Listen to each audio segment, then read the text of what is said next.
but I named it Celine Dion because when I was in the hospital, my stepdaughter had leukemia, and my husband said, so when the kids go into the hospital, all the doctors tell them to name their pole and their IV, so it's not so scary.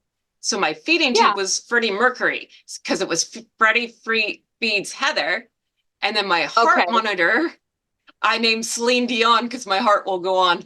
My heart will go on. I love it. I actually got that before you said it. That's Ah, amazing. I God, love it.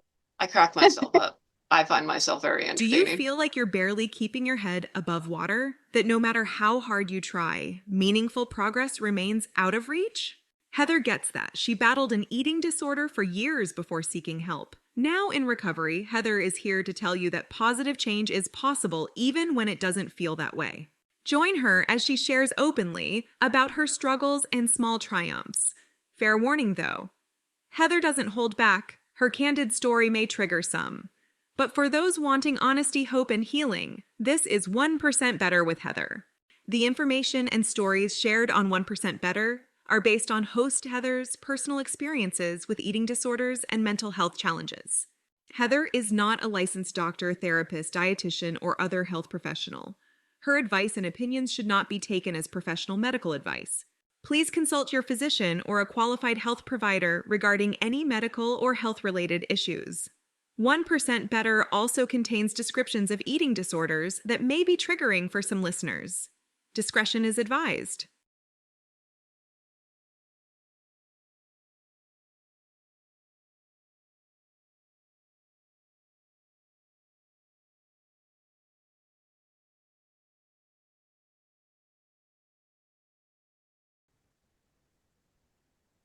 Hey there, my little gaffers, and welcome to 1% Better with Heather. On today's episode, I have a very special guest.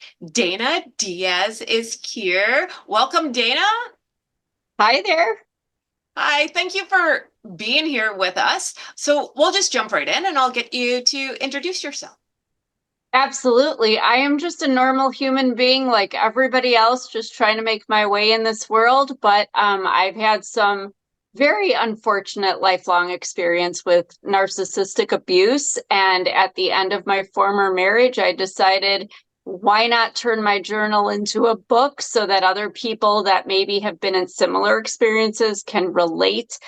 Because I actually thought I was like the only person that could possibly be experiencing the craziness and the chaos that actually ended up making me physically ill, as well as having the mental, issues of depression, anxiety. I had an eating disorder and, the PTSD and all this stuff. But I just think it's really important for people to be aware of it because, in society, at least here where I am in the States, there's like no justice for what these people do. And what they do should be criminal because I shouldn't need a black eye or some physical evidence of somebody's assault on me to get justice for the things that they have otherwise done. Because that's the one thing about narcissistic abuse that people don't realize is it's not just, that somebody is physically abusing you or verbally abusing you or manipulating you or controlling you.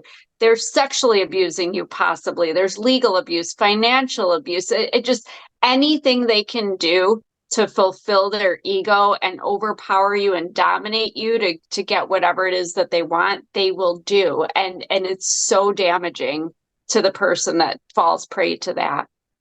So let's go back in time to childhood. Um, how did this all, because how did this all start? Well, it's for me in my life, it started as a child. I had the misfortune of being born to a mother who was an unwed teenager. So, I mean, needless to say, it was a time that, when it wasn't okay to do that. So there was a lot of shame that she felt about it. She was ridiculed publicly and within her family. And I don't dismiss that she went through a difficult time with that. The part where it went wrong for me was that she had me, she chose to keep me. And basically, I've been paying for her shame my whole life. It's just taken me, unfortunately, 40 some years to realize this. So, growing up in a situation where my mother is emotionally detached from me, physically detached. I mean, she was not soothing or nurturing by any means. My, my emotional needs particularly were neglected by her. But then she married a man who was not my biological father, and he was older, was obsessed with money and things and status and all this. I didn't know what a narcissist was back then because I was just a kid, but I could clearly see that this is somebody who put his value and his own worth in materialistic, things. And he had no care whatsoever for me or my mother, but he particularly didn't like me because I wasn't his child. And as he told me, among many other things that he said, he shouldn't have to pay for a child that wasn't even his. Basically, my expenses, food, shelter, clothing, were taking away from his ability to drive fancy sports cars and wear fancy clothes and have fancy things.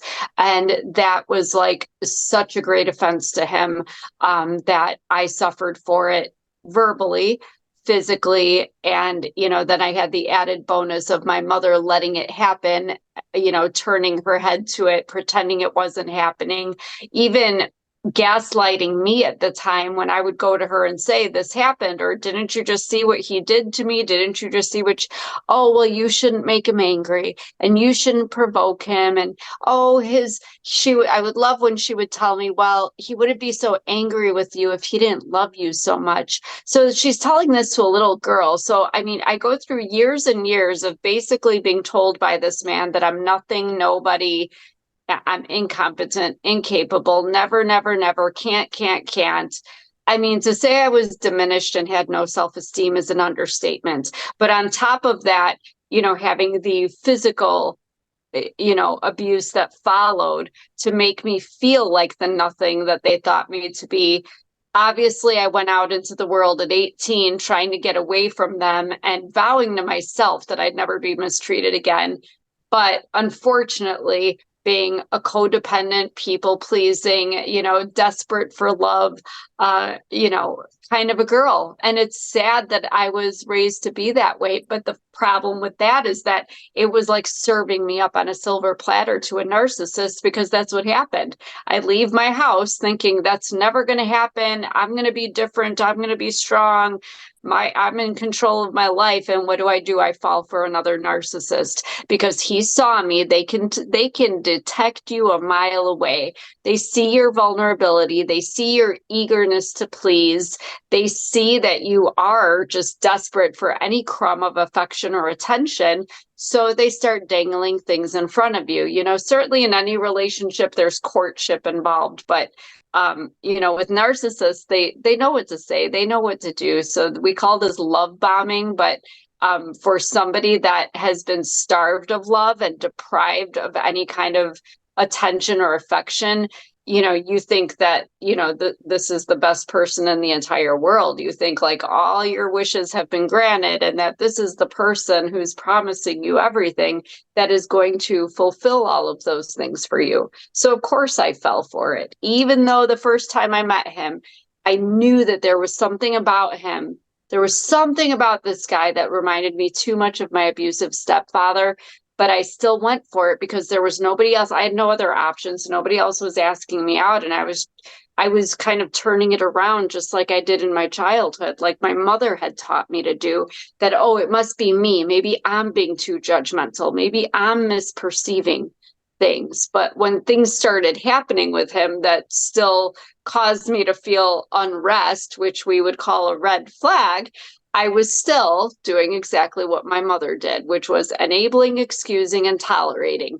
Well, maybe he had a bad day. Maybe, I just should remember not to do this that way because that upsets him. And so I was making it about me when really, I mean, this was just a human being that we were like oil and water. It just wasn't mixing. So really, you were set up to fail from day one. Absolutely. Yeah, we can all go in being like, I'm not going to do that. I'm not going to do that. I know the signs, but you made a very good key point. Your whole life, you were told if this person didn't talk to me like this, they didn't love me. So how do you not go after a person like that?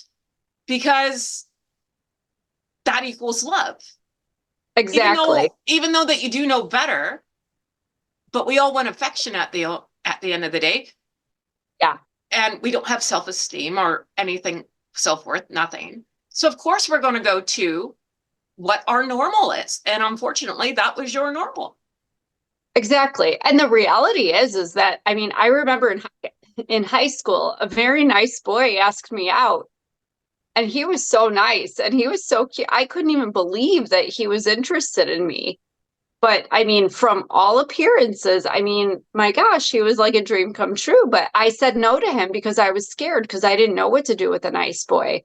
If somebody wasn't, I mean, we all like a little bit of a bad boy, let's be real, but we don't actually want them to be bad to us. You know what I mean? And there was this thing about this kid that he was just so nice. And I was like, I don't know what to do with a nice boy that comes from a nice family. I don't know how to deal with that. That doesn't resonate in my head with me. Like it was almost boring to me too. Like I don't know what to do with you. But I think that people mistake too. Like there's this thing called a trauma bond, but there is actually statistical evidence that shows, and I'm not a scientist, but it's very interesting to me that cortisol, the stress hormone that runs through your body when you're in like fight or flight mode and all those kinds of situations, that your body can become addicted to it when it is used to it going through your body at such high levels, to the point that when things are calm and you don't have that stress hormone running through your body sort of makes you anxious and sort of causes you to engage in self-sabotaging behaviors or conflict so that you get that cortisol going. It's kind of like somebody that's addicted to heroin looking for their fix. Like your body is like, go get it, go find it, go start up with somebody. And I can tell, I've even done it in my current marriage, even knowing full well what I'm doing early on, because I'm remarried to a wonderful man now who is gentle and peaceful and everything I need in this world. But early on, I remember it was something stupid over a bottle of ketchup that I just started up with him, and I was relentless. And he just stood there with his hand against the wall, staring at me with a smirk on his face. And then I finally stopped because I realized he wasn't reacting. He wasn't giving me that conflict that I was looking for. He would not fight with me. And I finally stopped, and he's like, "Are you done?" And I'm like, kind of pouty, like a little 2-year-old, like I want to stamp my feet or, whatever. And I'm like, I guess. And then that's when I realized, like, he put his arm around me and we went ahead and had dinner with that stupid bottle of ketchup that I had to buy. But it was such a dumb thing. But that is what my childhood did to me, essentially, is make me at 45 years old fight with a gentle, peaceful man over nothing about a bottle of ketchup. But that's where that stupid stuff comes from. And I don't think people give enough credit to, like, we understand mental distress from abusive situations and toxic relationships. We understand even the physical symptoms that come from that mental distress, but I don't think we realize that our body chemistry, like literally sometimes, will not let us out of that cycle, which leads to a whole discussion about why do people stay in these situations? Well, there's a million reasons, but one of them that never really gets attention is the fact that our bodies really have become addicted in themselves, whether we want to intellectually leave or not. Our bodies are like, no, you're not going anywhere, because look at how many times women leave an abusive partner or a toxic partner and they go back and they're on again, off again, on again, off again. They just can't get away from them. That's a trauma bond. So it's like, because I don't even want to know what my cortisol levels are, but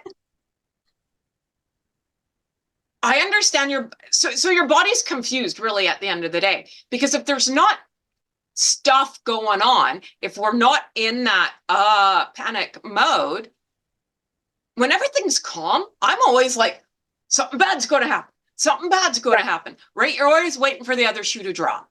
That's your anxiety. Yep, it's right? looking for something. And I'm like, clearly something, this all can't be going good. Like, it can't go good. Like, a piano is going to fall on my head, right? Like, so right. I totally understand how, like, people go back to this.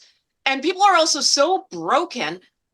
And we talked about the money, but we'll get to that in a second. But I just have a question about when you were raised with your stepfather. Did you ever have friends or other family members? Like, did you have cousins? Did he have parents? Were they nice to you? Like, did you know that this is not how life was supposed to be? Like, the clearly, like, you're in like a shit I situation. did. So here's the fortunate part of my life. The reason that my mother kept me, because Lord knows I've heard throughout my life very openly, I've been referred to as an accident and a mistake, and she wishes she could have aborted me and all these lovely things that you probably shouldn't share with your child.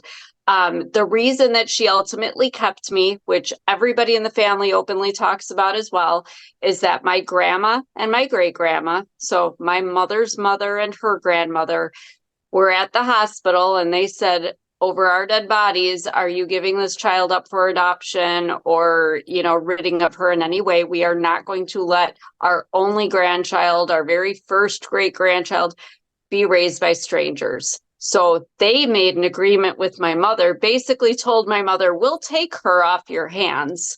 Grandma said, I'm young enough, I'll go get a job, I'll pay for everything for her. Great grandma, well, she was old anyway, she's always at home. So she said, I'll take care of the baby. So that's how my life was. I would have never even known that my mother was my mother unless I was forced to go live with her when I was a little bit older, because I was so very loved by my great grandma. My grandma was always busy working, and her marriage was a whole other thing, which I learned later. I didn't realize as a child what she was going through, but I was with my great grandma. I lived with her. She took care of me. All my memories as a child were with her.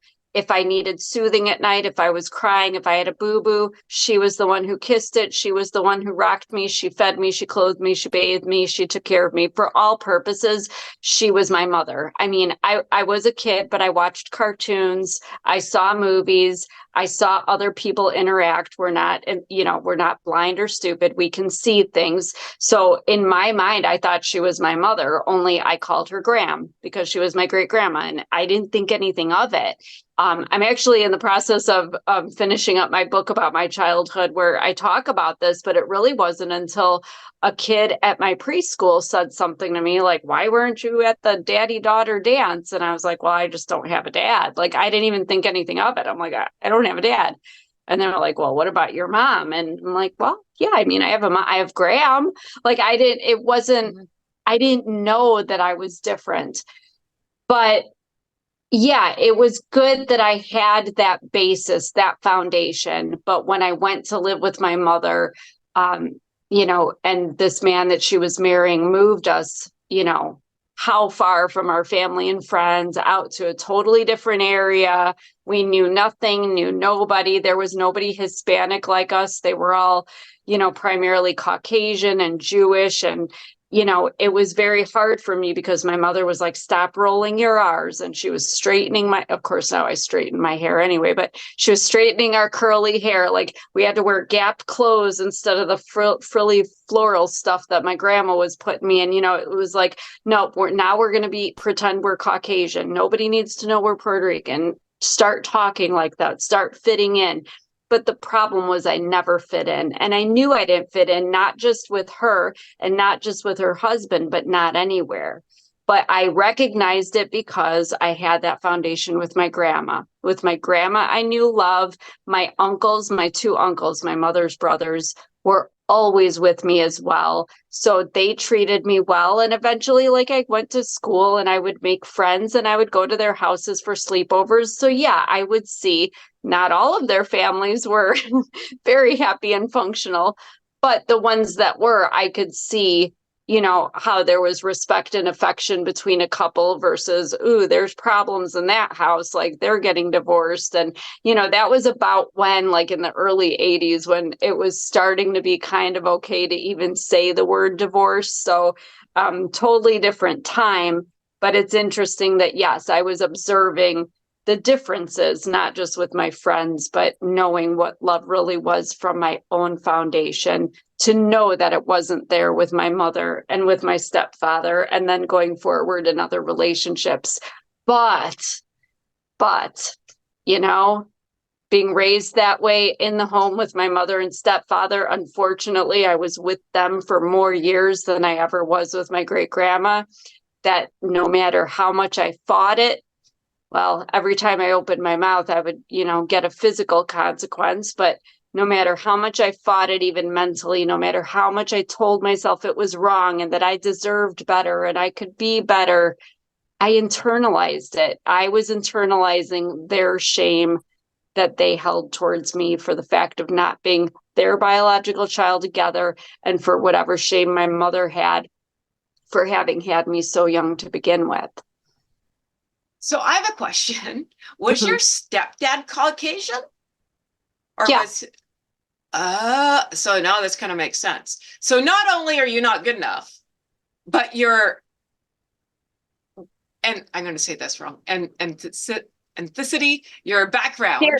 your DNA is wrong too, right? So Everything about me was wrong. And it's, yes. And you and I have the same, way of thinking. And so you'll appreciate when this book comes out. I do have a sense of humor about it at one point in my book, because I was like, we go into all these different things that happened in my childhood, where my mother always talked about how she thought I was going to be a boy. And so I kept thinking when I was a kid, I came out the wrong gender. My bad, my mistake. But I actually did feel bad. I thought it was my fault that I wasn't born the boy that she wanted, and I wasn't anything, like nothing I could do was right. And then here's another kicker that I'll give you about this book. My mother had her tubes tied immediately after I was born. I was born on her 17th birthday as well, which was a whole other irony of my life. Yeah, I know you're really screwed. You have no idea.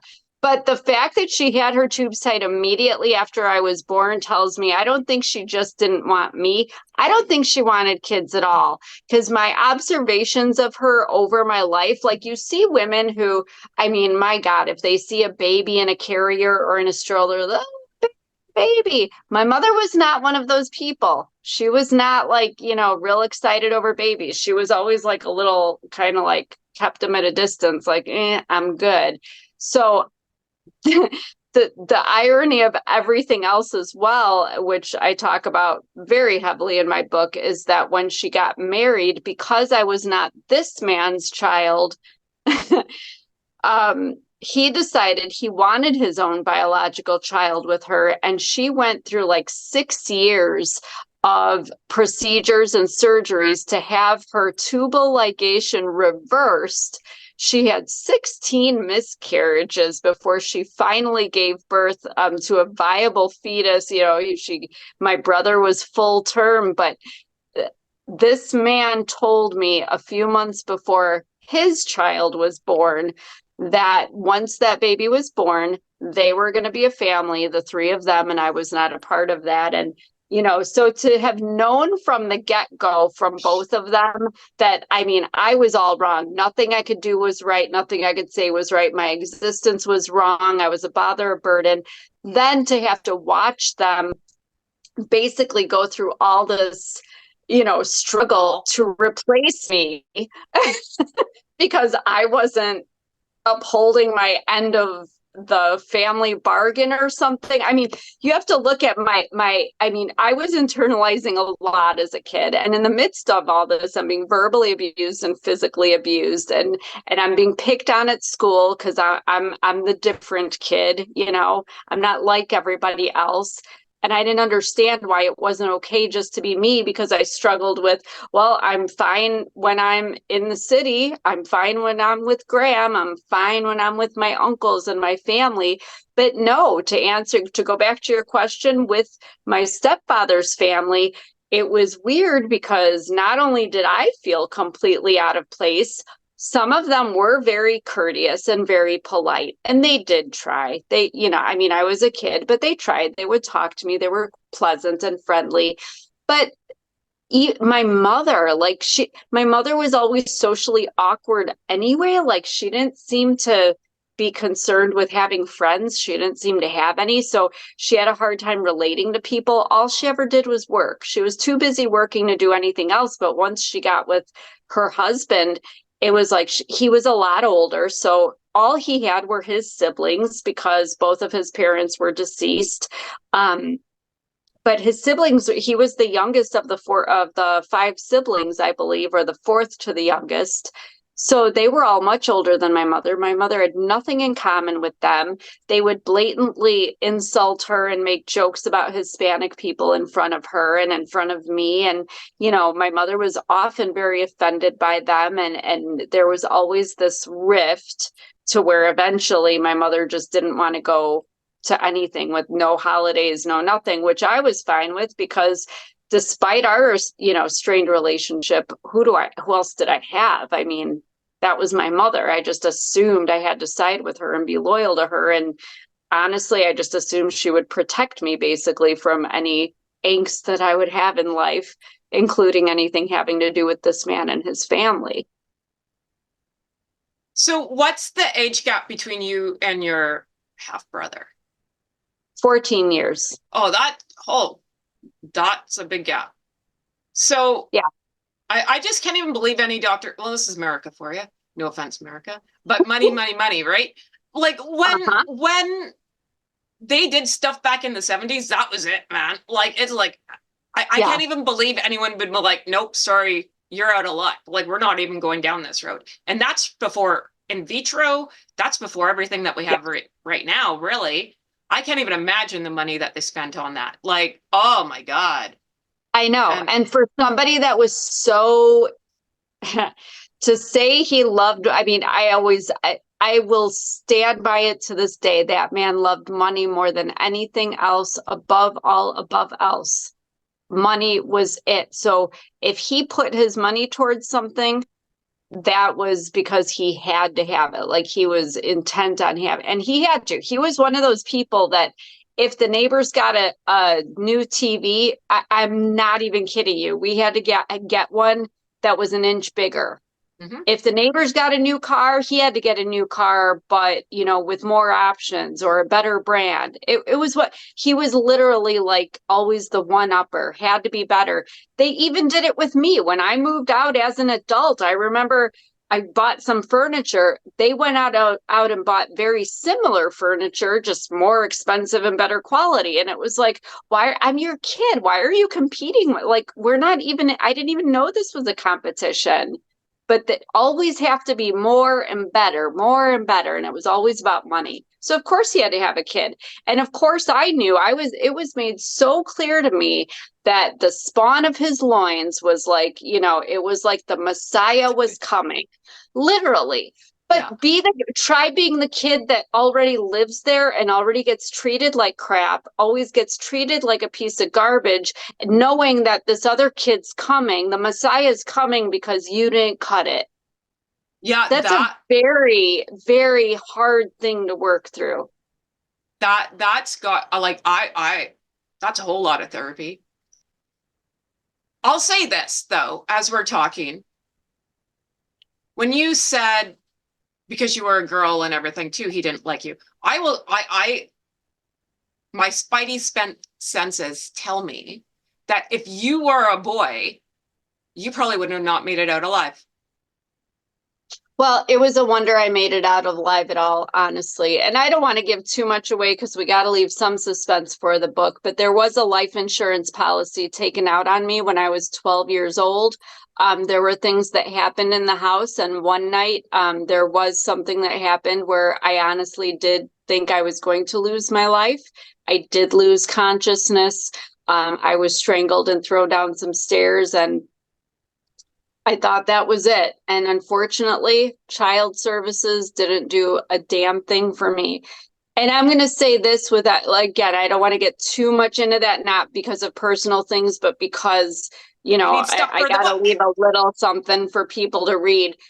But the saddest part to me about all of that is since the release of the book that I have out, which is about my former marriage to a narcissist, And in which there are some sprinkles of things with my mother and stepfather from my adult life. Barely a sprinkle, though, because there's a lot of stories there even. But since that book has come out, I have unfortunately been propelled from isolation into more of a public spotlight. And I have had people that knew me in the past resurface and contact me. And probably one of the hardest phone calls I've ever had to get from somebody was, gosh, it was probably late last fall. It was a few months after my book came out. Somebody called me and said, "Do you know who this is?" And I recognized the voice, but I couldn't quite place it. Anyway, she said who she was. It was a lady who had cut my hair probably for, gosh, from the time I was about 5 or 6 until I was about 20 years old in college. So, I mean, she knew me a long time. And just a lovely lady. She was always very doting on me, much more so. My mother, I would have never said she never doted on me. It was a wonder I even got to have my hair cut, but it was all about appearances with my mother. So this lady says to me in this phone call last year, she says, so the next thing she says, once she identified herself, she said, "I'm so glad to know that you're alive."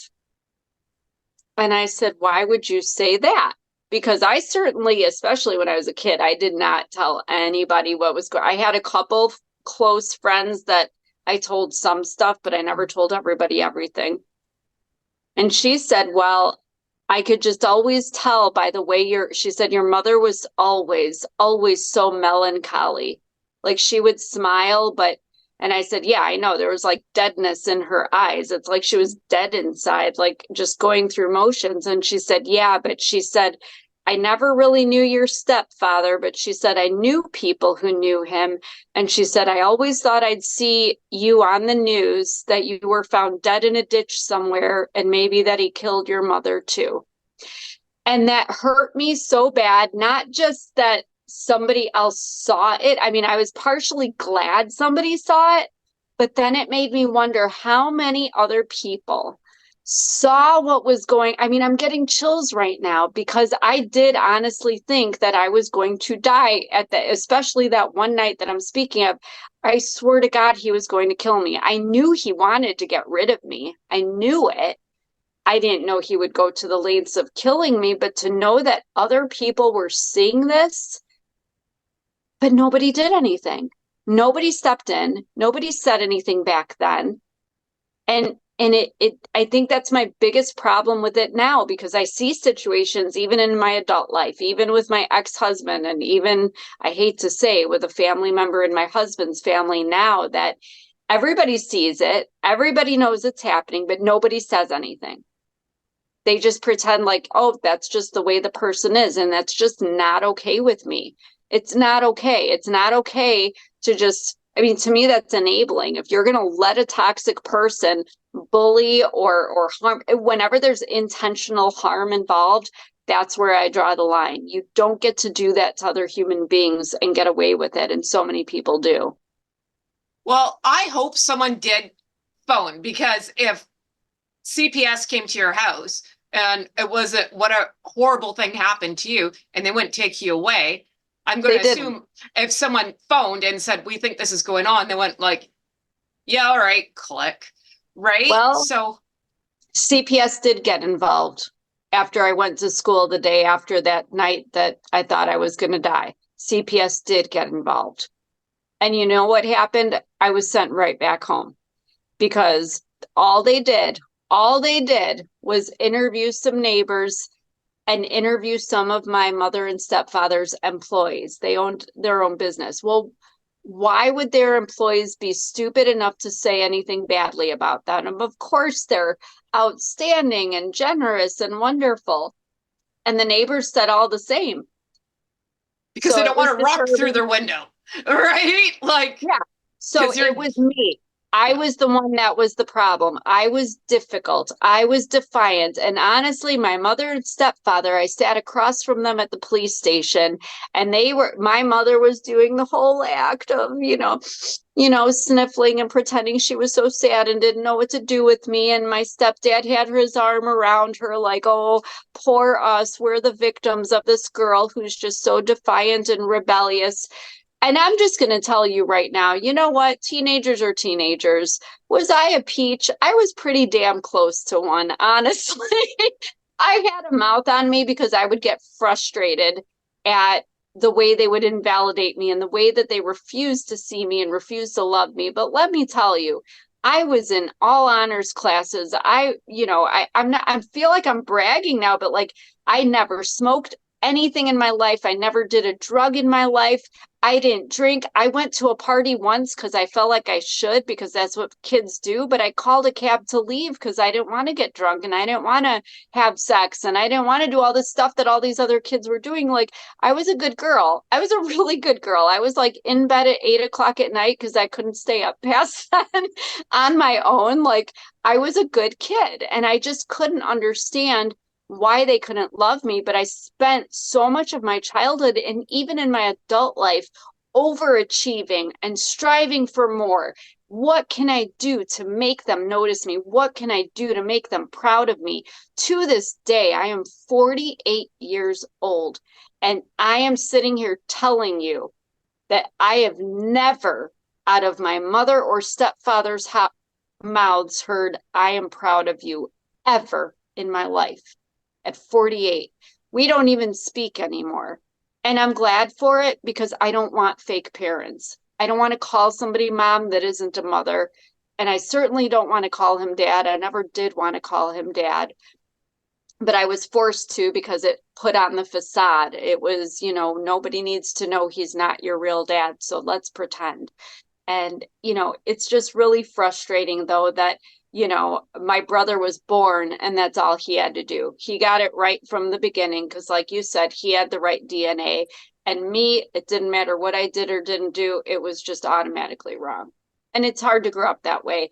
And I'm just glad I never resented my brother for that. It wasn't his fault that he was born to such a dysfunctional goddamn shit show. Forgive my language. No, go on. It was just, right. It wasn't his fault. He was being brought into the situation, but I wasn't going to hold it against him. As a matter of fact, I realized very quickly when he came into the house that I felt a duty, an obligation to him to protect him from these two people who clearly had chosen not to be my parents. And I was afraid he was going to do something wrong, to get the same kind of reactions out of them. So I thought, whatever it is, no matter what happens, I'm going to love him, protect him, keep him secure, keep him safe, do all the things that they didn't do for me, because I was not going to let that little boy grow up like I did. And you know what? He has had the most wonderful life, and I am so happy for him. It's just a shame that at this point, he's in his early 30s. He has been basically brainwashed by them against me. So as much as I'm glad that he loves his mom and dad, I mean, I really am. I'm not saying that snarky. I am glad that he had a different life experience with them than I did.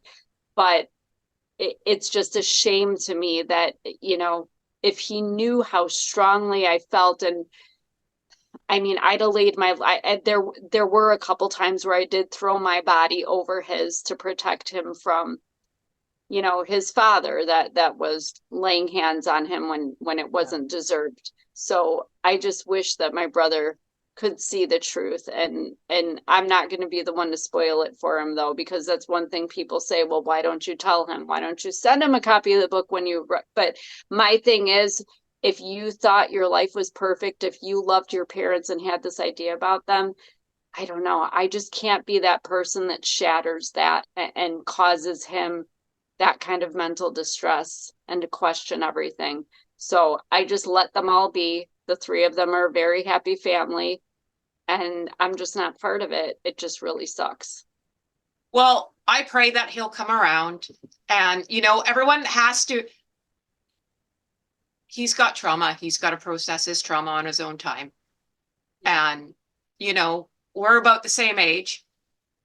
You learn a lot in your 40s, man. So when he has kids, maybe some things will come back to him, or something will spark a light. Yeah, you never know. Or they won't, and that's fine. I just, Yeah. like I said, whatever happens, and I'm not saying this to be like noble. I truly, like, I think that anybody that's had a bad childhood, you don't wish that on anybody. Yeah. I think what bothers me so much about it, aside from the fact that I was the kid, the kid that wasn't wanted, because it's a crappy feeling, but like, this happens in other families. I always refer to this book. It's a phenomenal book. It's called A Child Called It. It came out, I think, in 1991.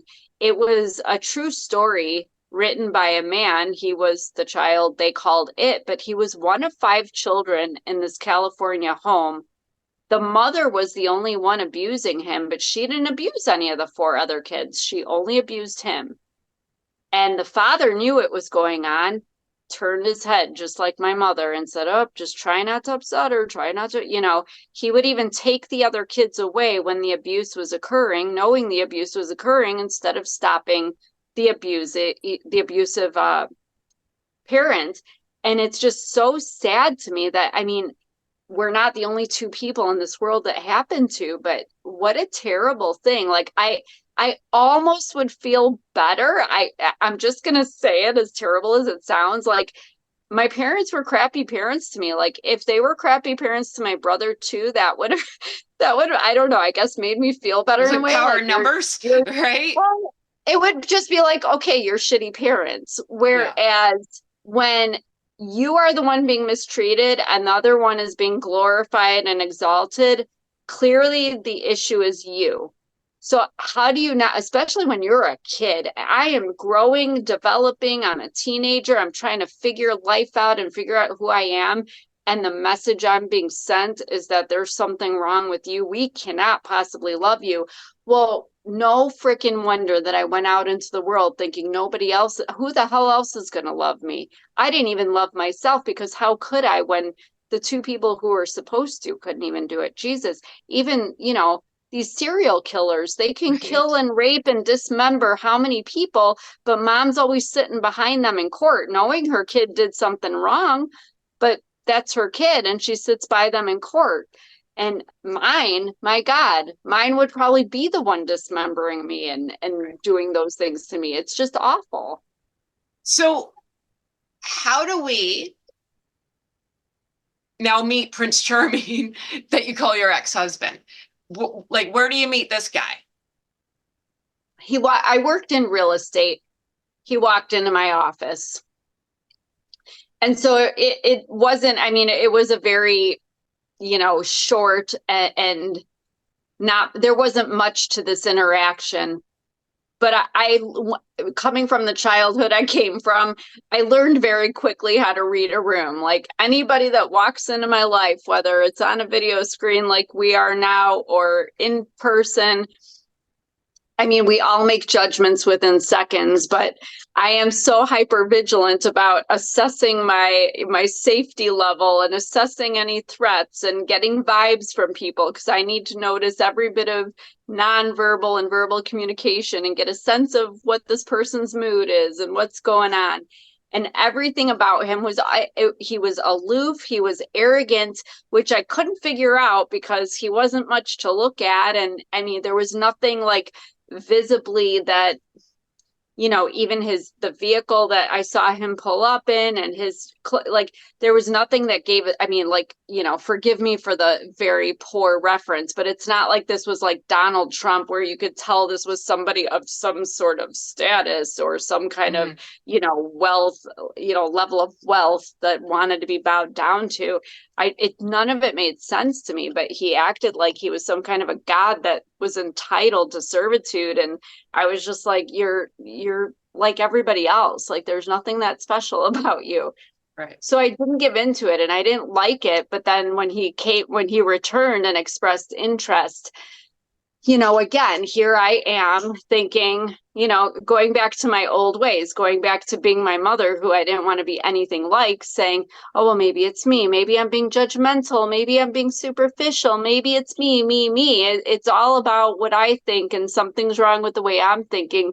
Instead of a normal person thinking, this person just isn't part of my tribe. This just is not my people, and that's okay. The world goes round. We don't all have to get along perfectly. We can all get along politely, but sometimes we just don't mix.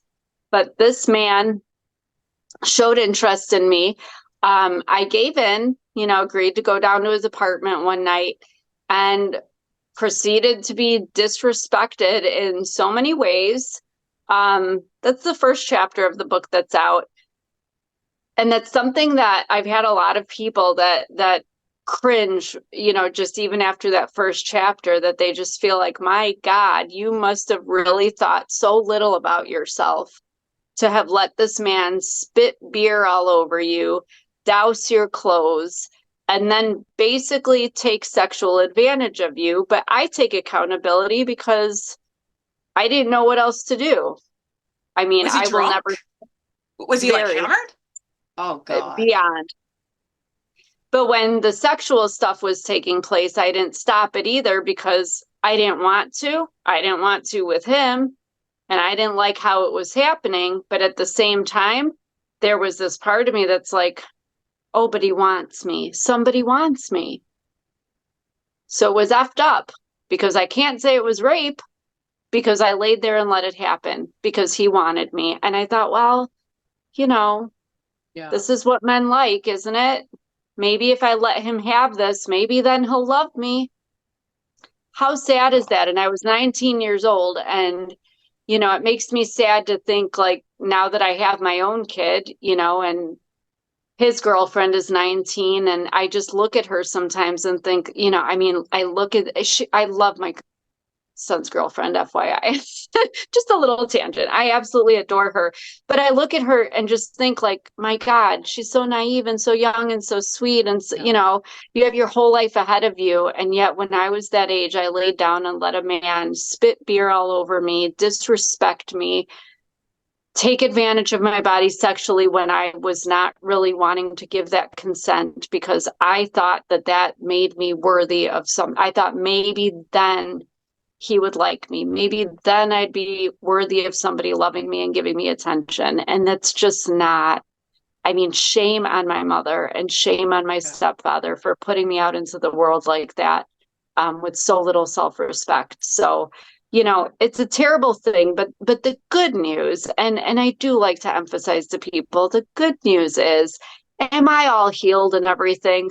Well, we've gotten there. We've come to terms with a lot, at my age, and more recently than ever, more so in writing my books than anything else, because it is very healing to write about those things and to really delve into them in such detail that you have to kind of really think about it, in ways that you never thought of before. But I don't want anyone to ever think that they're broken or damaged or any of those other terrible things we say about ourselves, because I certainly know what that feels like. And I have certainly felt it. And I have even been so low at many, many points in my life that I just didn't even want to be anymore. And that I actually wished and prayed that I would have the nerve to take my own life, because I just didn't want to live anymore. I just didn't want to live this life anymore. I wanted to click my heels and wake up somewhere else, but that doesn't happen in reality. So, people need to know, though, that there's hope. And just because you're in certain circumstances, for me, it was 45 years of nonstop bombardment with other people's shame. But I think once you do realize that it is other people's shame, and that is what's causing them to treat you that way, that they're basically just refusing to acknowledge their own trauma and to take accountability for it. So they just dump it on somebody else. And I apparently was the dumping ground for everybody. And once I figured out a few years ago that I don't have a reason to be ashamed. Yes, I have mental health issues. Who the hell doesn't? I have right? I have physical health issues as a result of my mental health issues. that really sucks. I mean, I have an oxygen machine standing by because the last time I did a long podcast the other day, I got dizzy and woozy, out of breath, and just, it was not good. But that's why I have an oxygen machine. But you know what? The thing is that life goes on, and it's not always ugly. There's a beautiful life, a joyous life. Like, I'm remarried now, and God, I don't even know that I deserve him, but I will hold on to him dearly. I mean, there's the codependent in me clinging on to him because this man is gentle and kind, but more than anything, he respects me, probably more than I respect myself most days. He loves me, even though he has seen me at my absolute worst in fetal position, sobbing in the corner of a dark walk-in closet. He doesn't judge me. He doesn't shame me. He takes me as I am, and he helps lift me back up and get me back on my feet and brush myself up. And you keep moving forward. You keep going forward, because there's more to life than all that crap people do to you, and more than what they put on you. And you don't have to deal with other people's shame. You just got to kind of fix yourself. Just like we kind of, some people work out to keep in physical shape. You just got to sometimes fix some stuff mentally and work yourself out that way to enjoy life a little more.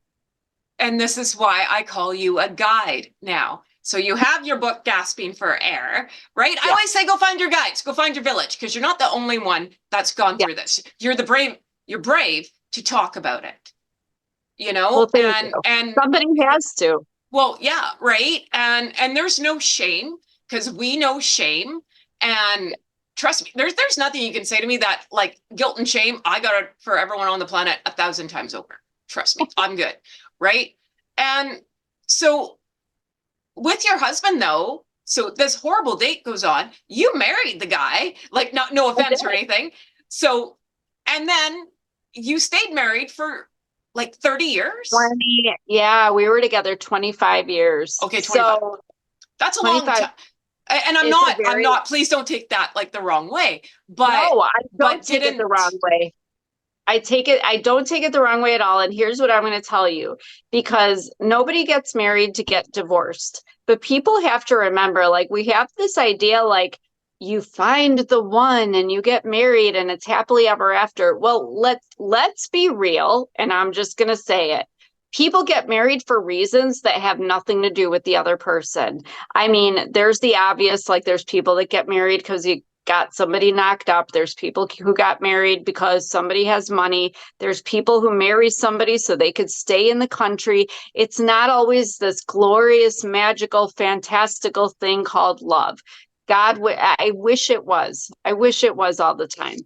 Did I think when I married him that it was a good idea? No, I did not at all.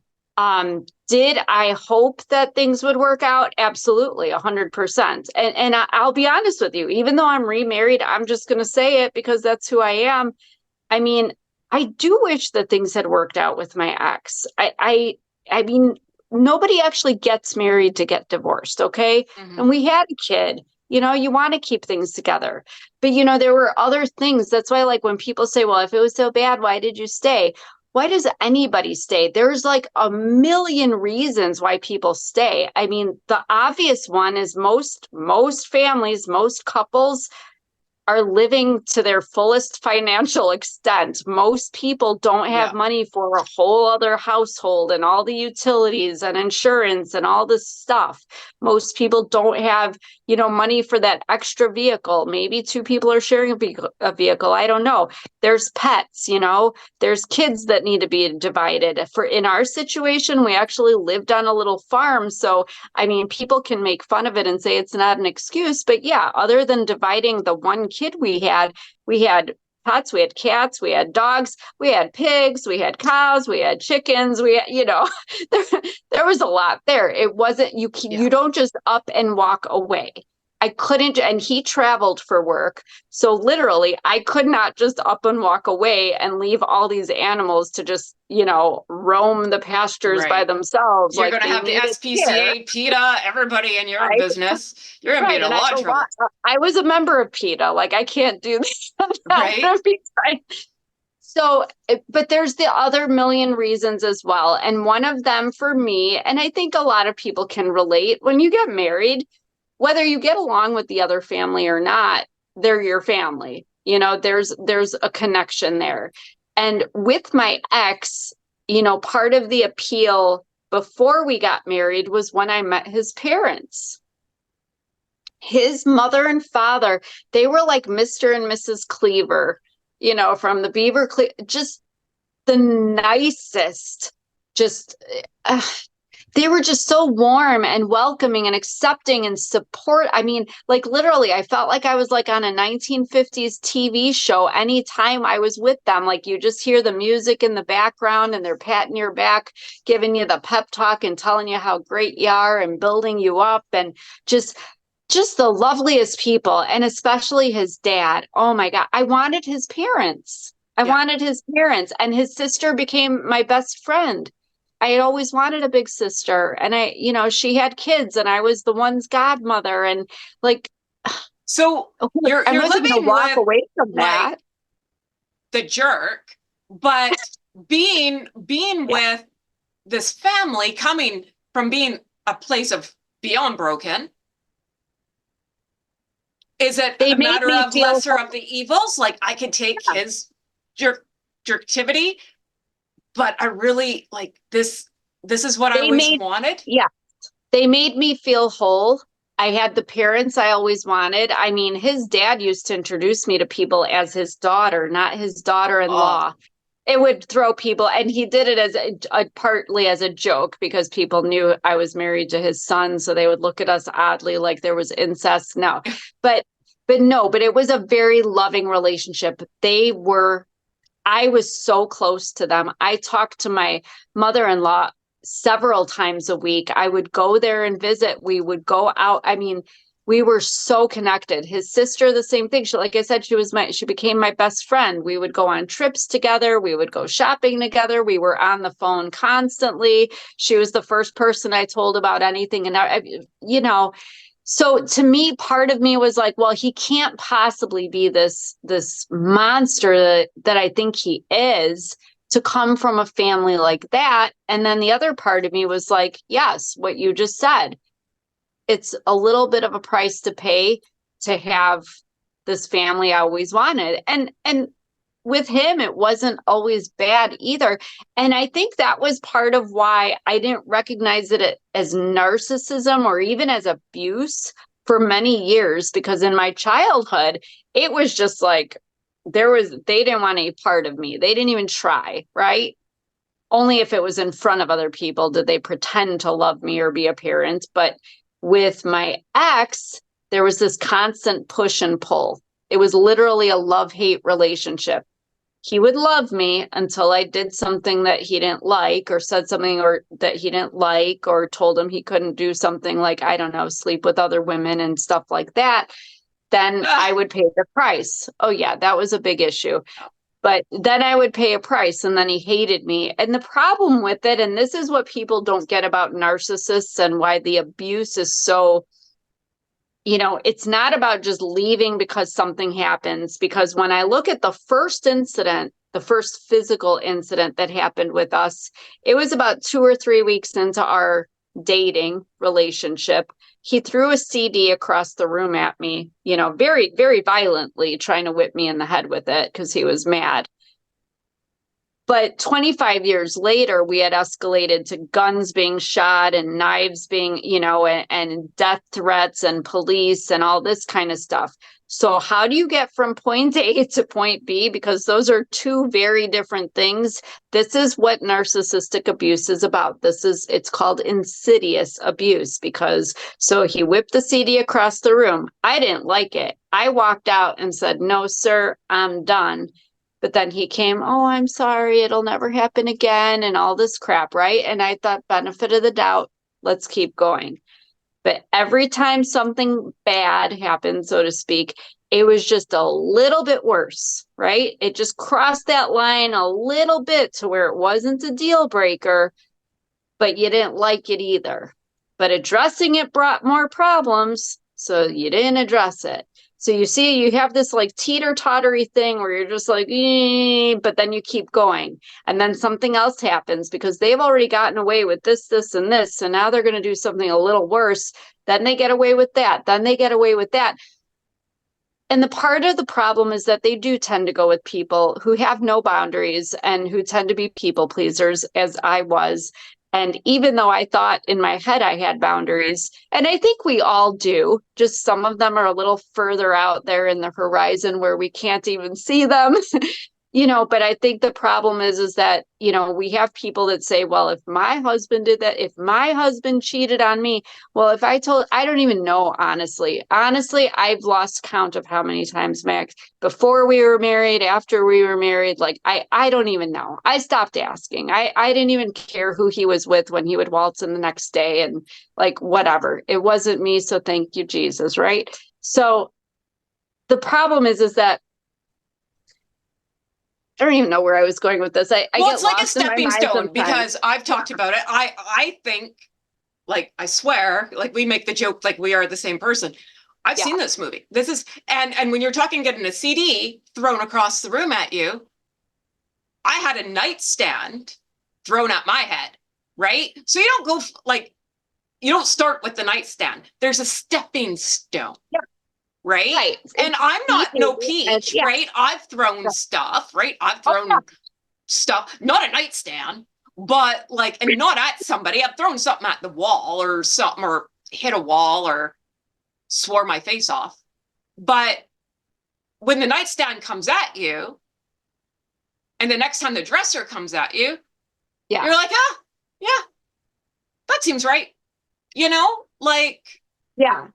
But to tag on to what you just said as well, I mean, that's one thing I've said throughout my relationship with him was that I hated who he turned me into, because I did so many things in that marriage that were so uncharacteristic of who I am that I'm ashamed, but I'm not ashamed because I think that there's extenuating circumstances. And, part of writing my book, I remember when I sent the first version to the publisher, she said, okay, we love you. We love your book, but here's the thing. She said, the villainous husband who perpetrates, this and that on the poor victim wife, boo-hoo, it's been overdone and done and done again. She says, we like you, we think the world of you, but you were no angel. What did you do?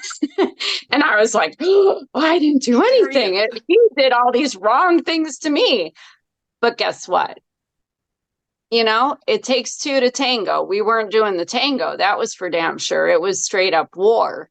But, that was one part of writing my book that I feel that a lot of people have resonated with, is with what you just said, that we're in these situations. And I mean, we are essentially just like in survival mode sometimes. I mean, yeah, there were things, when the crowbar came swinging at my head, a normal human being would think, oh my God, he tried to kill me. I'm going to leave and I'm going to call the cops and I'm never returning, nor am I letting him anywhere near my son ever again. Well, I was with him for 15 more years after that. Why not? Because there were so many other things. Just like that, I think that's where I was going before, just saying that people say, oh, well, somebody cheated on me. Well, guess what? You say, if somebody did this, then I'm done. The problem is we all have that thing. We all have that deal breaker. But if you ask somebody what it is, they might give you an answer. They might say, oh, yeah, if he cheats on me, or if they do this, or if they do that. But I'm going to tell you right now, when you're in the situation, you find out real fast what your deal breaker is or isn't. I couldn't have even told you what mine was until it actually happened. And that's where the end of my 25 years with him came, was when I physically got sick. I dropped down to 93 pounds. I ended up on a backpack oxygen machine. I had about 24 random symptoms from neurological, digestive, cardiovascular, muscular, you name it. Turns out I had a rare lung disease that's like having COPD and fibromyalgia all at once. And just for fun, I had so much cortisol running through my body that my white blood cells thought that they had to eradicate something awful, that they ended up killing themselves off. So then I'm autoimmune on top of everything else. So that was when I decided. I remember my doctor sitting me down at the end of 2019 and saying, your body is literally shutting down, Dana. Like, I could barely move, I could barely breathe. And for people to get a perspective, I have always been very healthy. I'm one of those weirdos that like ran 5 miles every morning, coached cross country at the school, ate apples and hard boiled eggs and chicken and, high protein. And I didn't do like chips and cakes, and I was just a very healthy person. This shouldn't be happening to me. I could not make sense of it. But the doctor was like, literally, stress can kill you. This is because of cortisol. It is because that stress hormone that has been running through your body. And I admitted to him then, well, it wasn't just with my marriage, like it's been a volatile marriage, but I had a tough childhood too. And they're like, well, that's what's going on with you. For decades, you have had so much cortisol running through you. And I realized too, and this is something to go back to that scientific aspect of that trauma bond. I just recently found out that if you are pregnant, your cortisol, that stress hormone, is actually being fed into your baby as well. So there are babies that are born craving that cortisol, craving that chaos. So we talk about transgenerational trauma. It's not just in the environments we're raised in, it's in our biology. Yeah. And it's kind of scary to think that, because now I think back, like my mother did have a tough childhood. So did my stepdad, but we all know I'm not his biological child. But my mother, I think I very strongly believe that there was a cortisol situation, probably our only connection that we will ever have, that I inherited from her, and that my body has this craving. So I've had to actually work very hard mentally and to overcome the physical urges that make me want to behave in ways to get my cortisol going. As such, the catch-up story with my current husband, because there are still times where it's like, things are too good. And I used to think I just couldn't be happy. Like, why couldn't I just accept happiness? Why can't I just accept peace? It goes back to a biological, like your body is so addicted to this cortisol that it's just like, no, things are too good. I got to go screw it up. Yeah. Yeah. No, and so it's true. They call me Hurricane Heather for a reason, right? I earned that nickname, right? But it's true. Funny. And I Stormy before. I married the same men as you. My husband will not fight. My husband looks big biker guy, tattoos everywhere. You don't want to run into him in a dark alley, right? Nicest guy ever. Does he fight? Yeah. No, not at all. Yeah. Heather, big mouth over here. Yeah, let's fight about the cat. And it's not about the ketchup. But I do have a question. When you were talking about that cortisol being transferred to the babies in womb, do you worry that happened to your son? I do, but I keep an eye on it. I think the more important thing for all of us that can relate to any part of this is to be aware. Because here's the thing. I used to worry. And like, I look at my grandma now, I mean, believe me, there's trauma there too. I am positive that there was cortisol transfer from my grandma to my mother, because my grandma actually has lived a horrific life with, I don't even call him my grandfather because I never really knew him, but just horrific. It was awful for them.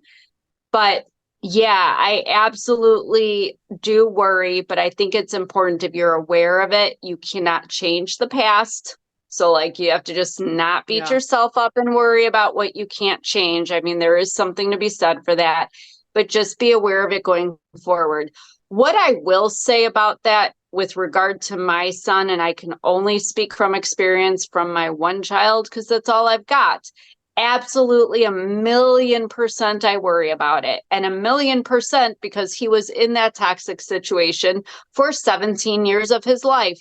So, just like me, he grew up with it. But I'm not saying it's necessarily healthy or not, but for him, it has been effective up to now, and he's going to be 21 in a couple months, is that he doesn't tolerate unpleasance, if that makes any sense.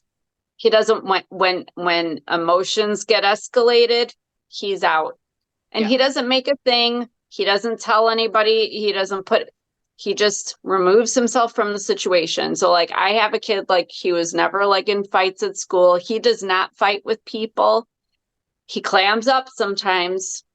That's like the sign to me that something's going on, but he doesn't do it often. I can honestly say, and if it gives anybody any, consolation that your kid would be okay, he's doing really well. Socially, he has a lot of friends. He's like the pet at work. Everybody loves him at work, and he has an incredible work ethic and makes way too much money for his age. But he's built a beautiful life for himself. He bought his own house all on his own at 19 years old. Wow. He's got this really nice girl that we absolutely adore, and I'm very excited. And hopefully one day she'll be my daughter-in-law, and they can have little, mini me's and have babies. But he's doing really good. Like I worried. And even because, anybody that has a narcissistic ex, if you've had children with them, they use the children as pawns. My ex couldn't be bothered with our son. Even in the divorce, the only thing he fought me on was guns. He signed off on his kid. He didn't want any part of custody of our minor son. He didn't want to pay any of the medical bills, no part of his tuition, no part of his college. He was just like, hands off, not my kid. You wanted him. But he wanted to fight me about keeping his guns, which I did fight to get them taken away. When you're shooting at me with them, I do have a problem with you having them. So we had to go to court over that. But as far as his kid, he wanted nothing to do with his kid. But he tried like hell to pit my son against me. And I would never involve myself in that. When my son would come to me and say, Dad said this, or Dad said that, or why did you do this or that? I would just say, this is between you, or this is between me and your dad, not you. You just go live your life. I love you. That's all you need to know. Your relationship with your dad is over there, but that is not your concern. And you know what? He doesn't even know the half. And I mean that. Even though he lived under the same roof, he doesn't even know half of what happened and half of the stuff that was said. And the things he does know, he has told me straight to my face. He doesn't believe some of it that he's heard from other people. And I'm like, that's fine. I'm not going to sit here and defend it. And I'm not going to sit here and convince you. You just got to know I love you, and that I'm here, and that I'm your mother. And I just felt like showing him stability and consistency, and showing him too that you can live life joyfully. Like, even in the midst of all the crap that was happening, no matter how much I was dying inside, I made sure my son and I went on day trips, and we went on weekends away, and we had fun, and we laughed, and we watched cartoons together and felt those joys, because I didn't want him to think he had to define his life by the trauma and the abuse and the toxicity we were living in. Yeah. Well, good for you. You're a better person than me, because my kid said something to me once and I was like, wait a minute. Let's just rewind here. But I really watch what I do say, because mine wasn't as like, you win, but like, I'm like right under here, right? Like, I'm not that far behind you, right? But so now you decide to leave. Where does that thought, because I agree, you don't know what you will put up with until you're in that situation. And you think you know everything. No, my friend. And some people have an understanding. We see it all the time with rich people, because I watch all those Beverly Hills people. I love that crap. But they have side pieces that they can have wives in different countries. Who the hell knows? Oh, yeah. But because if you come, I get it when you come from money. I guess that was like, I guess if you're rich, that's what you do. And everyone's okay and you live your own life because it's too expensive. It's cheaper to keep her, is the saying, right? I've never heard that. I love it. Oh, well, there you go. That's great. Yeah. I don't know. I don't know if what I can say from my experience is that I have seen all this narcissism. I mean, it can happen at the lowest levels of financial status, and at the very highest of levels as well. It's it's really interesting though. Like I said, you think there are things that you look from the outside, like looking at my grandma. My grandfather would bring women, like she would hear things in her living room, my grandma, and she'd come down and find her husband screwing somebody on their living room sofa, like over and over. Like when I was 3 years old, the reason I don't have a relationship, he's passed now, but I didn't really know him because when I was 3 years old, he wanted to take me out for an afternoon, and he took me to his neighborhood bar that he frequented and left me there to leave to go screw another woman that obviously wasn't my grandma, his wife. Yeah, I was 3 in Chicago, by the way, big city. Like you were in the Anything could bar? happen. Yeah, he just left me there. Well, and I he know, left like in we used his to get car. left in the parking lot, no, in the car. Yeah, I know. I mean, whatever. But thank God there was somebody there that knew him God. that took me home to my grandma because he knew where my grandpa lived, but he was busy, So, I mean, things like that, like, yeah, we're sitting here saying, oh my God, if that happened to me, there's no way. Again, you When find it's your yourself in normal. those situations. So, yeah, so what happened for me was just when I realized when my doctor said, you got to do something. I can't give you a pill. I can't give you a surgery. Something in your life is causing you all this stress.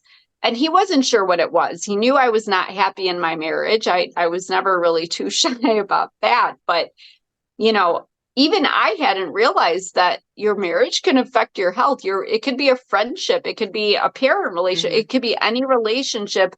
But to affect my health to the point that now I'm autoimmune and I have a lung disease and I'm suffering and my body is shutting down. He said, your body is doing everything it can just to keep your heart beating, to keep your lungs pumping. Other than that, nothing else was working. I mean, like I said, I had like my hands were going numb and he's like, your feet are going to go next. And I'm like, oh my God, like what, you're saying I'm not going to be able to walk? Like I'll be in a wheelchair? He's like, maybe. He's like, let me tell you this. My heart was at such a risk. I was at a 50% risk of congestive heart failure. Do you know how scary that is when you're otherwise healthy? And this is just because somebody is treating you like a piece of shit at home. I mean, it's very disconcerting. So to me, again, knowing, as I've shared before, that here I am, always been very healthy. And, part of that was because I developed an eating disorder because from the verbal abuse and a lot of commentary on my body and what I ate growing up.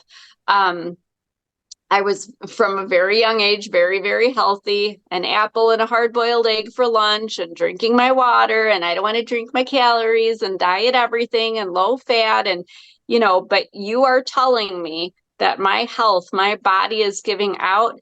Ding, ding, ding. You hit my deal breaker. You hit my deal breaker.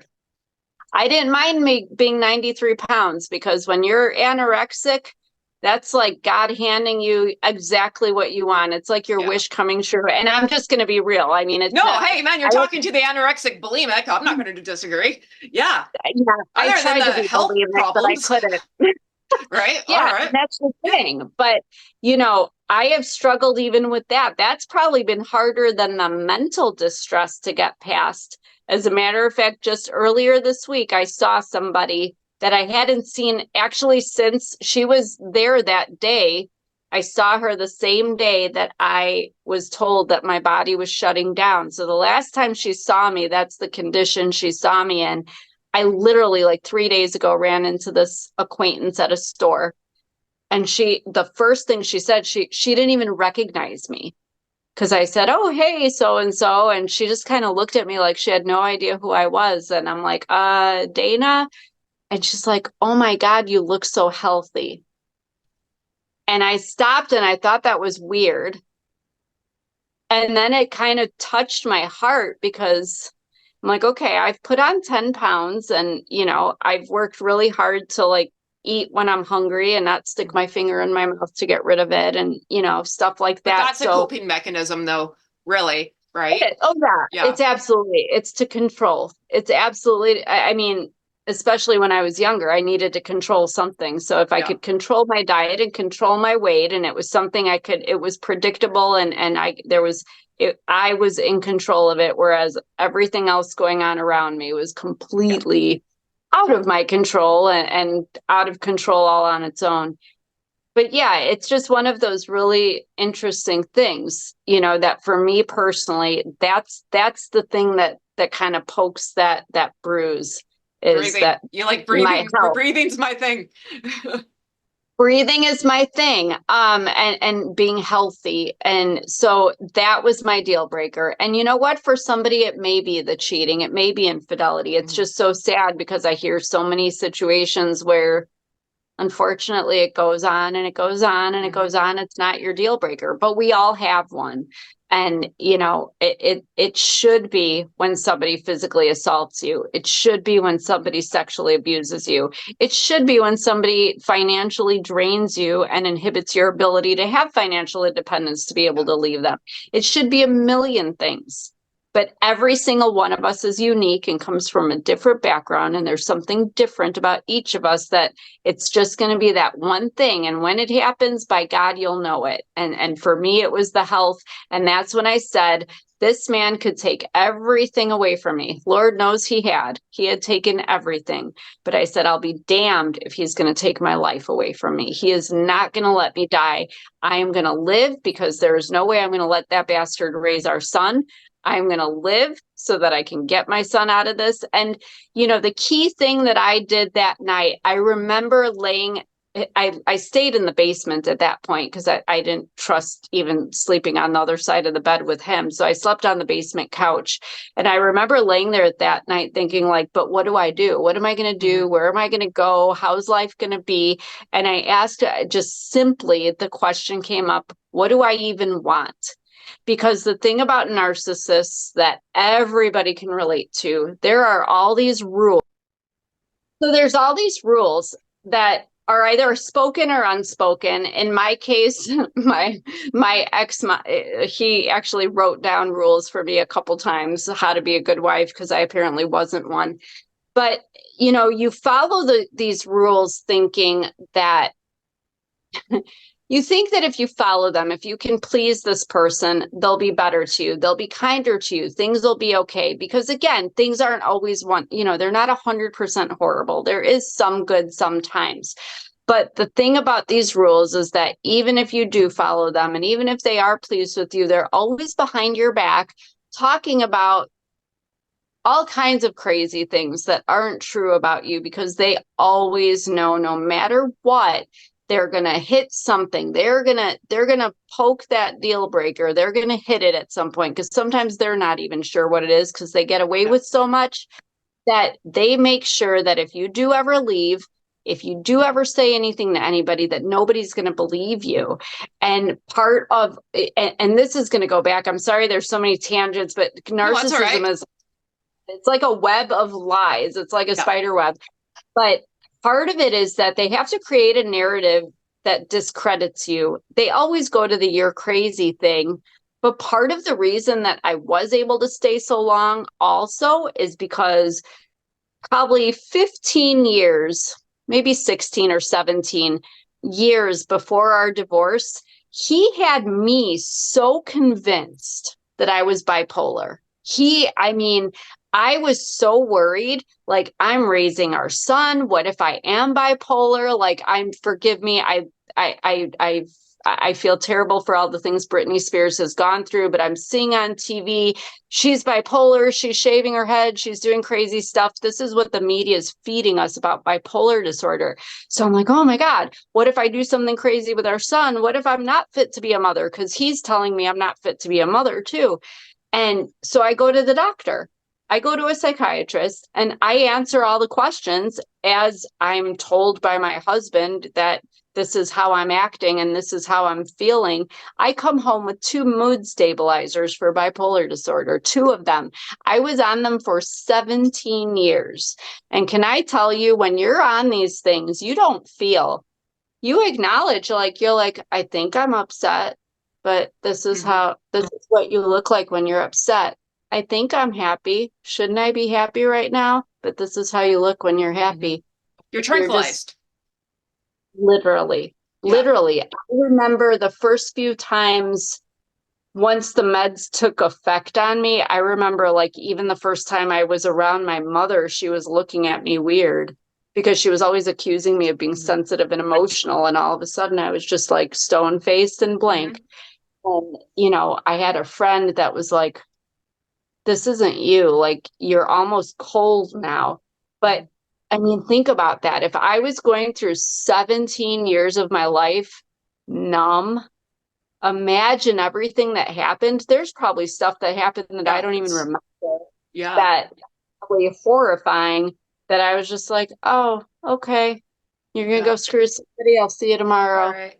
Have a good night. Because that's eventually how it did feel. I mean, I do remember that happening a couple times, and that's so sad. But since I've been out of that, and since the doctor has now realized, you know, a few years ago that like, oh crap, we think we misdiagnosed you. Like you were just having a reasonable reaction to abuse and you weren't going up and down. You were just experiencing joy when you were experiencing joy. And obviously feeling very depressed because your husband was doing all these things to you, and you had your mother and stepfather on the side over here doing all this other stuff to you. So, I mean, it's hard for me. Like, I know there's a lot of people who had suffered narcissistic abuse that say they have ADHD or they're bipolar or they have this and that, or what do I have? Do I have BPD? I always tell people, who cares what you have? I'm not dismissing that you have something, but it doesn't matter what the label is. Deal with what you feel like. Because the thing is, you know, these doctors want to throw pills at you for stuff. And the pills, I think, did me a disservice. Because maybe if I wasn't numb, maybe if somebody would have seen what was happening, and I do take partial responsibility because I was the one that went there and never said anything because I was too scared to expose them. But imagine if I wasn't autoimmune. Imagine if I didn't have to have this oxygen machine sitting behind me on standby. Like you can hear the raspiness in my voice now. That's me losing breath. So like when I get off this podcast, I will probably be, I can't live. I forget sometimes that I'm not normal. They'll say, oh, you look good. You don't look sick. No, I don't look sick. It's makeup. Because I don't want to walk around looking like Chucky. You know, I mean, I'm not trying to be. So, you know, there's a lot to narcissistic abuse.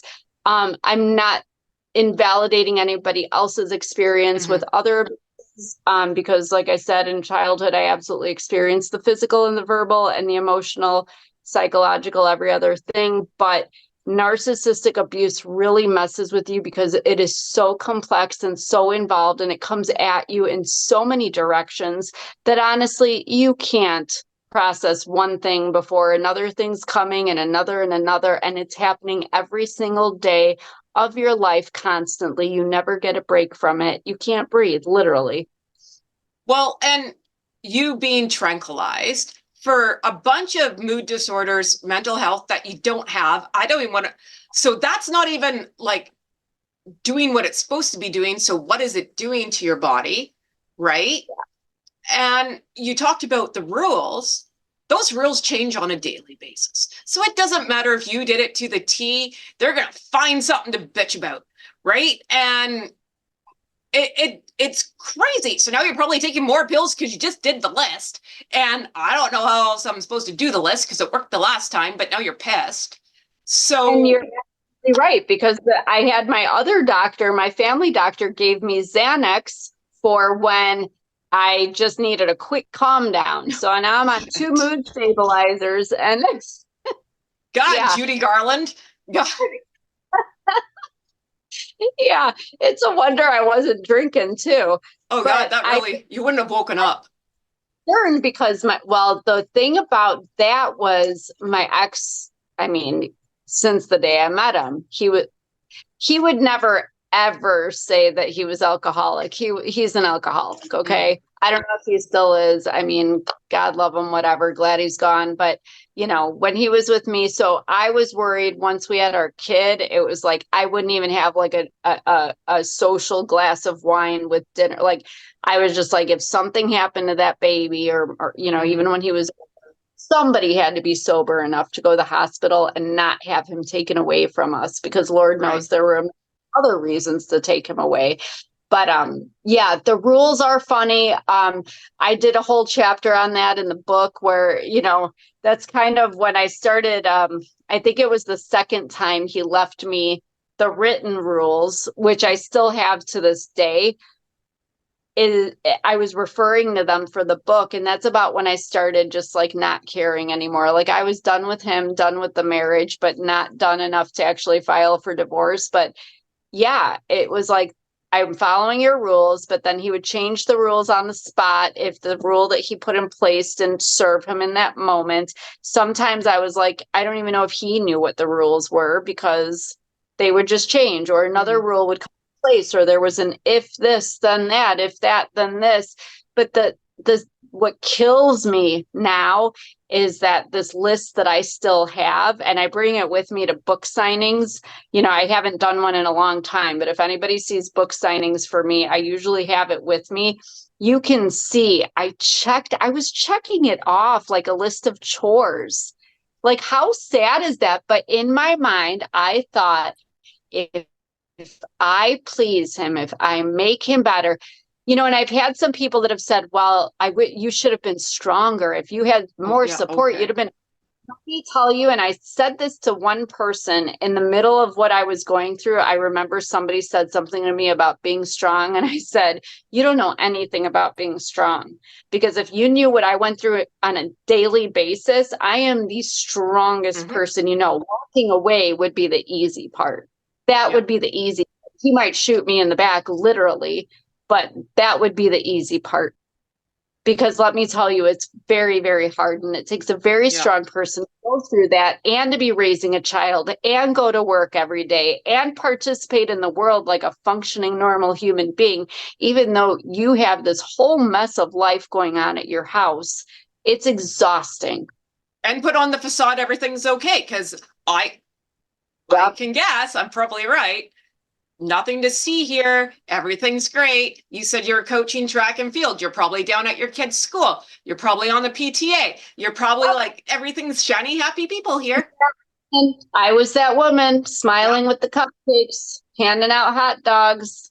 Yep, there you go. That was, and he was out there too. And everybody I would get so many people. What a great guy. What a nice guy. That's my favorite. You're so lucky. You're so lucky to have a husband like that. Yes, you've been told these things too. Yes, because he was charming and wonderful and generous and would do anything for anybody. Just he wanted me dead. So that was a little bit of an issue with me. Yeah. Too bad Heather's crazy. Oh, so sorry. But, so Dana's crazy too. I heard it all, man. So how do we heal now? So how do we come out of this traumatic situation? How do we heal? So most people go to therapy and do normal stuff like that, but not everybody has money for therapy. I was suddenly a single mother with a kid at a private high school, about to go to a private college that I was solely paying for. And I had the mortgage and these, everything was on me, and we were good. But mom doesn't have money to go just sitting down with somebody and catching them up on everything that had happened over the first 45 years of my life so they could help me heal. So what I did to start with, it goes back to that question that I asked myself that night. It's been the magical question for me forevermore, is what do I want? Because I found myself, I'll never forget, even a few days after my ex moved out, I just remember being in my kitchen and like feeling like lost, because he had been dictating everything. He dictated what we ate, what I wore, the damn lipstick on my lips. He didn't like me reading, and I didn't even have a smartphone until like everything was dictated, just like my stepfather dictated everything for my mother when I was young. So it was like, I remember my son being like, you could do what you want. We don't have to you follow have no rules. list either. So what are you supposed to do? Don't have a list, right? But Yeah. and that's the thing, is that people that have met me or people that knew me, they're like, you're so strong, you're so independent, you're intelligent. It all sounds very nice. And I think it's accurate, description of me. But I was lost. I literally didn't know what to do without somebody telling me to do. Or I'd start doing something and my kid would be like, we don't have to do that anymore, Mom. He's gone. And I'd be like, oh. But then I'm like, I could breathe. So what I started with was that question, what do I want? What do I want for dinner? Because with him, there had to be a meat and two sides, but you couldn't have like a carb and a protein you couldn't have two consecutive meats on the next night and no leftovers. And I mean, it was like all these damn rules even about dinner. So it was like, what do I want for dinner? Maybe I just want ice cream for dinner. How about that? Like where I didn't have to worry about, well, he didn't like me wearing this, or he told me that lipstick made me look like a whore. Well, guess what? The whore is going out today with that lipstick on because I like it on me. I want to wear it. And it sounds really snarky and stupid to some people, but let me tell you that when you have basically subdued yourself, every part of your being in deference to somebody else, those little bits of who you are start to come out in giving yourself those permissions. So say, what do I want for dinner? Oh yeah, well, I want this because I like that. I wasn't allowed to buy root beer before because he didn't like the smell of it. It made him sick. Well, guess what? I love root beer. And my son, it's delicious. And let me tell you, we were having lots of root beer. So it sounds so childish, but it's also... It's like, but you're like, I can't do that. Like, I'm going to do everything. Like, it's like going to Disneyland. What do you do with yourself? Wild animal that was released from its cage. Yeah. Absolutely. But the idea of this that I want people to get is that it's about rediscovering yourself, because I got to paint my nails red without being accused of going out and cheating, or I could go to church without being accused of screwing my priest. And I could go out with my friends after work without somebody hounding me about when I'm going to be home. And like, it was so nice to just live life on my terms, because here is what I learned. One, oh, I matter. I didn't realize that until I started giving myself those permissions. And I had to have my 17-year-old son remind me that I didn't need anyone else's permission to do simple things like choosing what I wore and what I ate and who I could hang out with. But doing those things that were true to who I am and true to who I always had been, really allowed me to rediscover those parts of myself. And when you rediscover those parts of yourself and begin to live more authentically, your posture starts straightening. You're more firm in who you are. You start realizing that you have worth, and you start having more confidence, and it just starts coming back. Like there's still some fire inside of you. The embers were still there, but you just kind of got to blow on them and get them going again, and let them just take over and rage as they should. But the beauty of this is that, yes, therapy is always beneficial, but if you can't, just start with you, just saying, what do you want? And this did even help me when I was doing therapy, because my biggest problem was self-regulation. I would get triggered and dysregulate my breathing, and I'd almost have a panic attack, or this person said this, and oh my God, I'm ruminating for like 3 days and crying, and how could they do this to me? And oh my God, I needed to self-regulate, because let's be real. I mean, I remember telling my current husband, like, after my last panic attack, I'm like, I don't want to be like this. I don't want to have these. I don't want to be pushed to that point mentally, to where physically I am like literally wheezing for air. Like, this isn't fun. Nobody wants to be that way. So, sorry, it's getting so dark out now. So that's one thing that I always said is just ask yourself in those situations what you want. You know, when you're feeling like something is affecting you, when your breathing quickens, your heart rate is starting up, just say, what do I want? Do you need to feel protected? Do you need to feel safe? Do you need a hug from that person? Do you need a popsicle like a 2-year-old? I mean, not being funny, but whatever it is, Yeah. give it to yourself. Whatever it is, give it to yourself. If you need to walk away from that person, from that conversation, if you're at an event and you just got to get the hell out of there so you can breathe, get the hell out of there and go breathe and go home if you want to. And if you have a day, I remember last month I had a day that, I mean, I can normally be okay, but that day I just wasn't feeling it. Like it just wasn't a good day for me. I needed a break. I am not going to be any good to anybody at all, including myself, if I don't give myself that reset. So it's kind of like, recharging your stick vacuum. You just kind of sometimes take that break, Netflix and chill, stay in the pajamas all day. You'll do better tomorrow. But give yourself those indulgences. Ask yourself what you want, because I guarantee you 9 times out of 10, that will save you from the panic attack. It'll save you from dysregulating. It'll save you from saying or doing that self-sabotaging thing that you're about to do, even though you know what you're doing and you know it's not productive. It will help you. It will save you. Well, and I highly recommend crying in the shower. My poor shower needs therapy, but it helps. That's where I went. I'm going to try to turn the light on. I'm sorry. No, that's okay. Right here. Okay, that's better. You're back. And yeah, like, sometimes you just need a good cry, right? Cry it out. But Absolutely.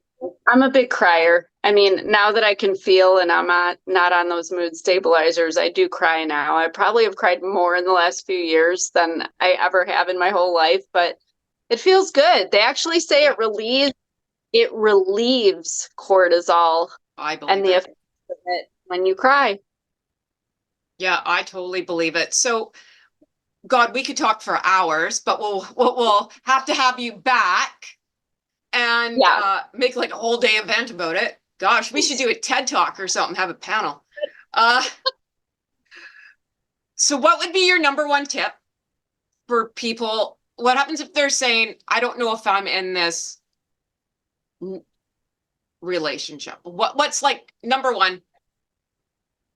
Number one is if somebody is trying to control you in any way. Am I saying they're a narcissist or you're being abused? Not necessarily, but I don't care what relationship it is. When somebody is trying to control you, that is a message that they do not accept you as you are. They do not care about who you are authentically, naturally, organically as a human being. And it's also an insult to your ability to make your own adult decisions and act on your own accord. But if somebody is trying to change you or control you in any way, that is not somebody that I think is probably a good fit for you, no matter what the relationship is. It's a good one. And in closing, what do you want your legacy to be? My legacy, I think I just want, I think it's important, even though my son doesn't know everything that happened, I want him to just see my resilience and our resilience, our bravery, and that we have overcome. And I want that to be my legacy for everybody. I don't want people to be like, oh, that was the girl that was abused, or that's the narcissist lady. Even saying I'm an expert at narcissism, which some people introduce, like, I am just me. I am just a regular human being in this world trying to make it out alive and feel a little love and joy in the midst. But I do want people to see you are not defined by your circumstances.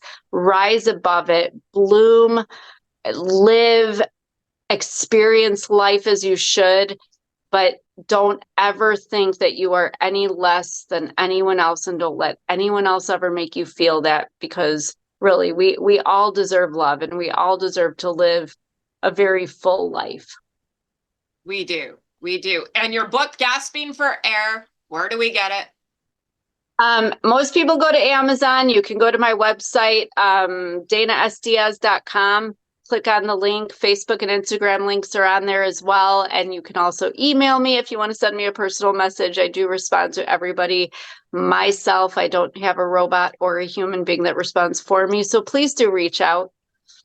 Yes, and in closing, you are not alone. I will say it again. Dana is a guide. She is my sister from another mister. We are BFFs now. We're going to have a TED Talk somewhere. And go get her book. Go get her book. She is a helping, caring human being. And I don't want to kill her because she probably needs her air tank. We're getting God, close. you're going to live through all this except for an interview with me and be like, God damn it, that Heather in Canada. Oh, God, she took her out. No, all good.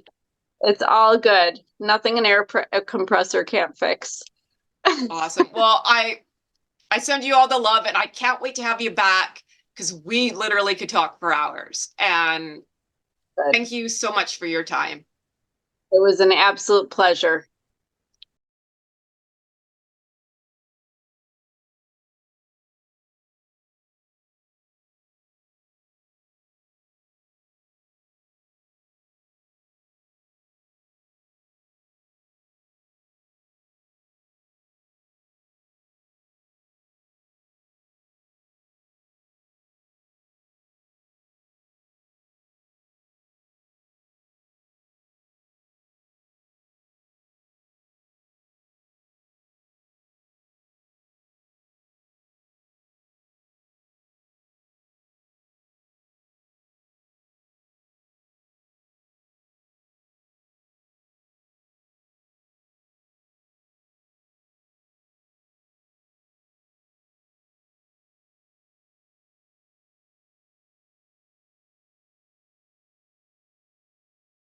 That's all for this episode of 1% Better.